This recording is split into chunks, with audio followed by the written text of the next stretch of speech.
All right, today we're going on a little world tour of fintech. We're going to look at three stories that, on the surface, seem like they have absolutely nothing to do with each other.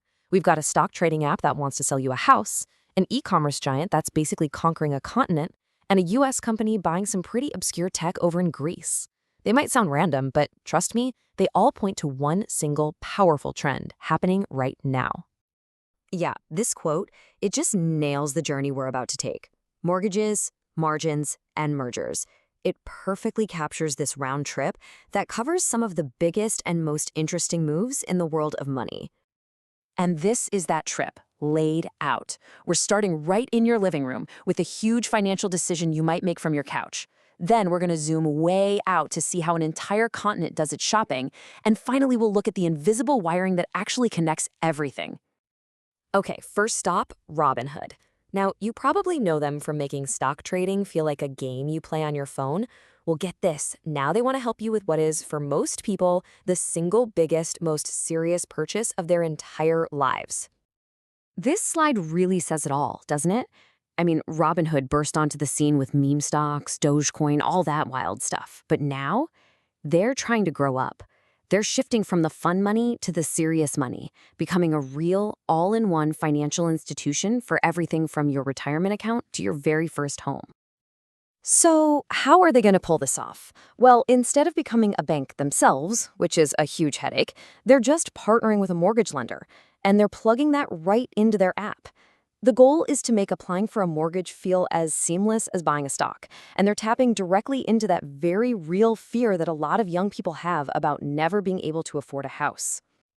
And this phrase just perfectly sums up the tightrope they're walking. Can you really YOLO into a 30-year mortgage? It's kind of wild, right? They're trying to use that original, risk-taking brand identity to sell the most traditional, frankly, intimidating financial product there is.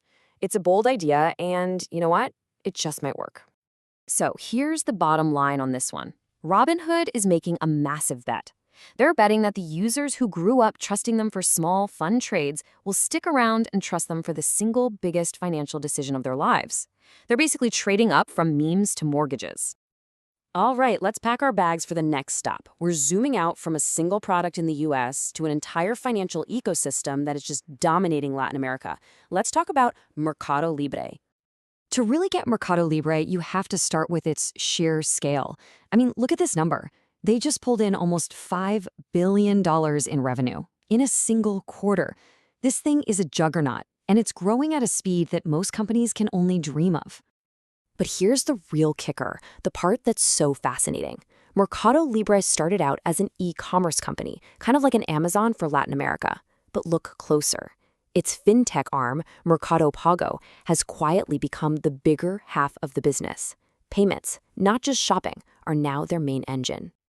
And this isn't just an online thing. No. The key to their absolute dominance is that Mercado Pago has become the default way to pay for everything in real life. We're talking the corner store, the taxi ride, you name it. They've woven themselves into the very fabric of the local economy.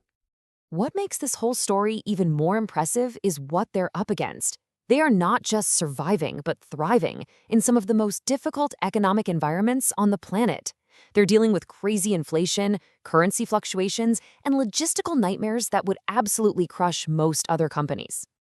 So the big takeaway here is pretty clear. MercadoLibre isn't just one thing anymore.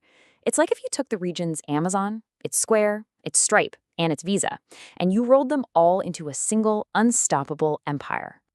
Okay, for our final stop, we're zooming out as far as we can go, removing past the apps on your phone and the stores on your street to look at the invisible plumbing that makes the entire global financial system actually work.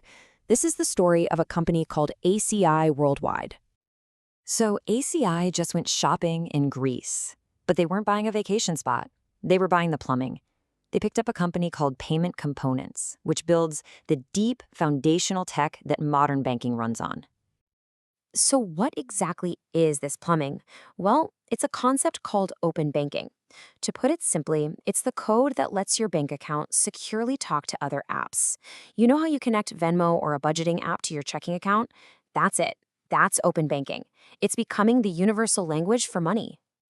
And ACI's play here is just incredibly smart. First, they went out and bought the best-in-class specialized tech. Now, they're plugging it into their huge existing global platform. And by doing that, they've positioned themselves perfectly to serve a massive European market where new laws are basically forcing all the banks to modernize, like yesterday.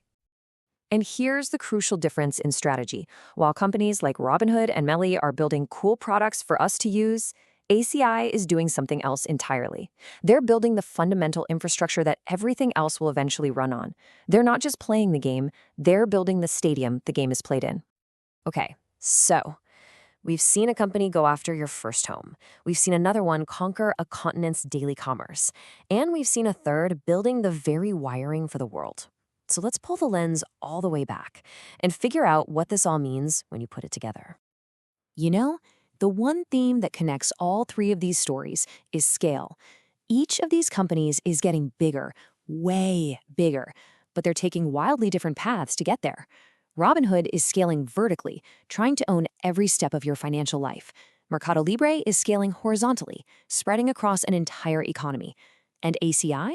They're scaling the foundational layer that supports everything else. And that right there, that brings us to the core idea of this entire explainer.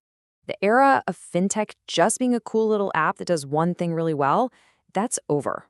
The ambition now is total integration into our lives, into our economies, and into the global system itself.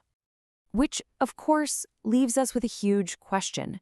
All this scaling promises more convenience, sure, but does it actually lead to a more open and competitive financial world for us? Or does it just mean that pretty soon, a handful of giant companies will own every single part of our financial lives? That is the central question to watch. Thanks for tuning in.